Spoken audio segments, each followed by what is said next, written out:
Hello everyone, welcome back to the channel. So today I'm going to tell you how to set different wallpapers for lock screen and home screen. If you want to select different wallpapers for lock screen and your home screen, so you just need to follow these steps. First, open your phone settings app, and here just scroll down and look for lock screen and wallpapers. Tap on it, then select wallpaper. And here you have to choose the wallpaper you want to set, and I'm going to choose this one, so just tap on it and then tap on apply. And here you have to choose lock screen or home screen. As I'm going to choose lock home screen, so just tap on it.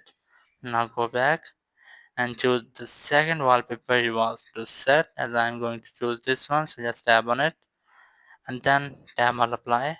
And here you have to choose lock screen.